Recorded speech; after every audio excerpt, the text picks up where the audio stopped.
Amis internautes, n'oubliez pas de liker, de vous abonner et de cliquer sur la note de notification pour ne rien rater. Je lisais récemment un rapport qui indiquait que dans les pays européens, avant la crise de la Covid, un citoyen sur 7 était en situation qualifiée de pauvreté. La situation de pauvreté n'est pas une réalité que africaine, c'est une réalité globale. Mais il y a pauvres et pauvres. Il y a l'extrême pauvreté. Et l'extrême pauvreté se caractérise par 5 facteurs. L'accès à la nourriture, le fait pour quelqu'un de se lever le matin et de ne pas avoir la moindre idée de ce qu'il mangera dans la journée. L'accès à l'eau potable. La moitié du poids de notre corps est constitué d'eau. Boire de l'eau des marigots, c'est se rendre structurellement malade. Ne pas avoir accès à un soin de santé de proximité.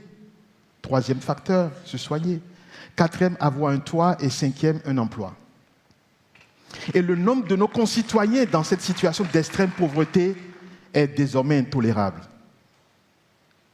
Si la réalité de la pauvreté est une réalité mondiale, la réalité de l'extrême pauvreté est un défi que nous pouvons affronter ensemble.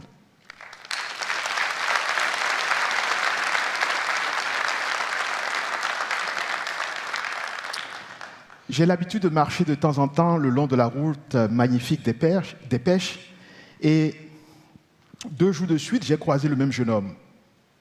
6h45, je croise le jeune homme assis, ça m'a interpellé, mais j'ai continué mon chemin. Le lendemain, même heure, je vois le même jeune homme. Du coup, ça m'interpelle. Je m'arrête, je l'interroge. Et je me rends compte qu'il s'agit d'un jeune venu d'une commune lointaine. Ses parents se sont serré la ceinture, sacrifiés pour lui payer des études. N'ayant pas été bien orienté, il a fait une licence en sociologie. Et ça fait 3 ans qu'il tourne en rond sans emploi. Et ce jeune homme, ce matin, je lui demande, mais qu'est-ce que tu as fait la veille? Il n'avait rien fait. Son dernier repas remontait à plus de 24 heures. Donc, la réalité de la souffrance, la réalité de la pauvreté, de l'extrême pauvreté, ce n'est pas loin de nous, hein. C'est là à côté également. De la même manière que nous avons relevé le défi de montrer que c'était capable, que nous étions capables de nous relever, de trouver notre chemin, oui, nous serons capables d'affronter le défi de l'extrême pauvreté.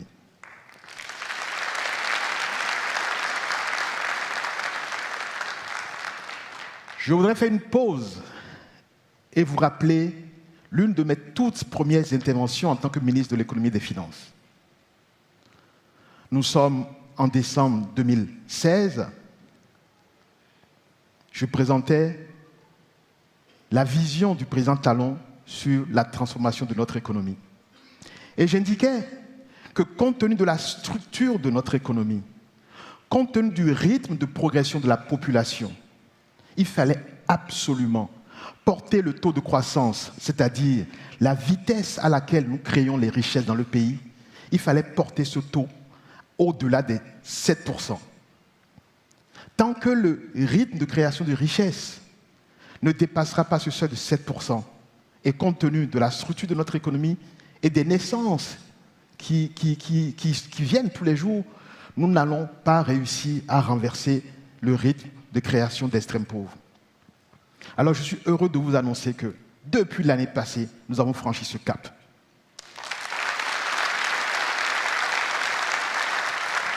L'année passée, nous avons dépassé le seuil de 7% et cette année, malgré les crises, nous allons dépasser encore le seuil de 7%.